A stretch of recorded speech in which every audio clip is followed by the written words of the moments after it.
Hi everyone, welcome to our channel Prasad budget. ఈరోజు మనం SBI credit card గురించి review చేయబోతున్నాం. సో మనలో చాలామంది డిఫరెంట్ క్రెడిట్ కార్డ్స్ అనేవి యూజ్ చేస్తుంటారు. సో కొన్ని క్రెడిట్ కార్డ్స్ వచ్చేసి మనం గ్రాసరీ మీద స్పెండ్ చేసినప్పుడు రివార్డ్ ఫండ్స్ అనేవి రావడం జరుగుతుంది. కొన్ని క్రెడిట్ కార్డ్స్ వచ్చేసి ఆఫ్లైన్లో స్పెండ్ చేసినప్పుడు మనకు బెనిఫిట్స్ కూడా రావడం జరుగుతుంది. మరికొన్ని క్రెడిట్ కార్డ్స్ వచ్చేసి మనం ఫ్యూయల్ మీద స్పెండ్ చేసినప్పుడు బెనిఫిట్స్ రావడం జరుగుతుంది. సో ఈ డిఫరెంట్ కేటగిరీస్లో మనం ఎస్బీఐ క్రెడిట్ కార్డు నుంచి ఎలా బెనిఫిట్స్ వస్తున్నాయని చెప్పి ఈరోజు మనం చెక్ చేద్దాం. సో ఈ ఎస్బీఐ క్రెడిట్ కార్డ్ వచ్చేసి నేను లాస్ట్ 1.5 year నుంచి యూజ్ చేస్తున్నాను. ఈ యొక్క ఎస్బీఐ క్రెడిట్ కార్డ్కి అప్లై చేయాలంటే ఉండాల్సిన ఎలిజిబిలిటీ వచ్చేసి 18 years దాటి ఉండాలి.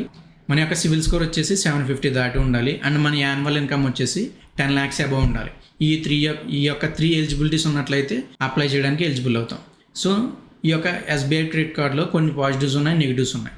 సో మనం ఫస్ట్ ఆఫ్ ఆల్ నెగిటివ్స్ గురించి మాట్లాడుకుంటే జాయినింగ్ ఫీ అనేది 5,000 rupees ఉంటుంది. 5,000 rupees ప్లస్ ట్యాక్సెస్. సో ఈ యొక్క జాయినింగ్ ఫీ అనేది మనం ఎస్బీఐ క్రెడిట్ కార్డ్ తీసుకున్న వితిన్ మంత్లోనే మన అకౌంట్ నుంచి కట్ అవుతుంది. నెక్స్ట్ వచ్చేసి యాన్యువల్ ఫీ అనేది మనం 10 lakhs rupees స్పెండ్ చేసినప్పుడు మాత్రమే యాన్యువల్ ఫీ వేవర్ ఆఫ్ అనేది ఈ ఎస్బీఐ క్రెడిట్ కార్డులో ఉంటుంది. కాకపోతే ఒక క్రెడిట్ కార్డులోనే 10 lakhs మనం స్పెండ్ చేయడం అనేది ఒక మిడిల్ క్లాస్ పర్సన్కి చాలా కష్టంగా ఉంటుంది. నెగిటివ్ పాయింట్గా ఫీల్ అవుతున్నాం. నెక్స్ట్ వచ్చేసి మనం ఈ యొక్క ఎస్బీఐ క్రెడిట్ కార్డ్ కస్టమర్ కేర్కి మనం మాట్లాడాలంటే కనుక మన మొబైల్లో మెయిన్ బ్యాలెన్స్ అనేది కంపల్సరీగా ఉండాలి. ఒక 1 minute మనం మాట్లాడితే 3 rupees వరకు వీళ్ళు ఛార్జ్ చేస్తారు. ఇది చాలా నాకు హెవీగానే అనిపించింది ఛార్జెస్ అనేది. ఇది ఒక నెగిటివ్ పాయింట్. సో పాజిటివ్స్ విషయానికి వస్తే ఈ ఎస్బీఐ క్రెడిట్ కార్డ్ ద్వారా మనం బుక్ మై షోలో 2 movie టికెట్స్ అనేవి మనకి వీళ్ళు ప్రొవైడ్ చేస్తున్నారు. ఈచ్ వన్ టికెట్ వచ్చేసి 250 rupees, అంటే టోటల్ వచ్చేసి 500 rupees.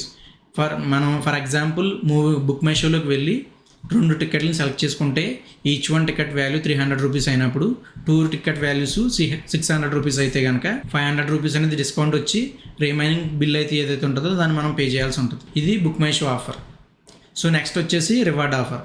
మనం నార్మల్గా ఒక 100 rupees ఈ క్రెడిట్ కార్డ్ ద్వారా స్పెండ్ చేసినప్పుడు 2 రివార్డ్ పాయింట్స్ అనేవి మనకి ప్రొవైడ్ చేస్తున్నారు. Each one reward point equal to 0.25 paisa, అంటే 4 reward point equal to 1 rupee. So మనకి నార్మల్గా స్పెండ్ చేసినప్పుడు వీళ్ళు ఎవ్రీ 100 మీద 2 రివార్డ్ పాయింట్స్ అనేవి ప్రొవైడ్ చేస్తున్నారు. అలా కాకుండా మనం డిపార్ట్మెంటల్ స్టోర్లో కానీ గ్రాసరీ మీద కానీ లేదంటే డైనింగ్ మీద కానీ స్పెండ్ చేసినప్పుడు 5x రివార్డ్ పాయింట్స్ అనేవి వీళ్ళు ప్రొవైడ్ చేస్తున్నారు. 5x రివార్డ్ పాయింట్ అంటే 2 into 5 10 రివార్డ్ పాయింట్స్. సో నార్మల్గా మనం స్పెండ్ చేస్తున్నప్పుడు మనకి 2 రివార్డ్ పాయింట్స్ అనేవి వీళ్ళు ప్రొవైడ్ చేస్తున్నారు.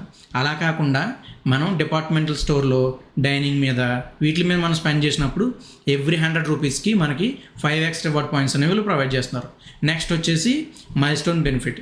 ఈ మైల్ స్టోన్ బెనిఫిట్ అంటే ఏంటంటే ఫర్ ఎగ్జాంపుల్ మీరు ఒక 1 yearలో 3 lakhs rupees మీరు కనుక స్పెండ్ చేసినట్లయితే ఈ 3 lakhs rupees గాను నార్మల్గా స్పెండ్ చేసినందుకు డబ్బులు మనకి ఆటోమేటిక్గా రివార్డ్స్ అనేవి క్రియేట్ అవుతాయి.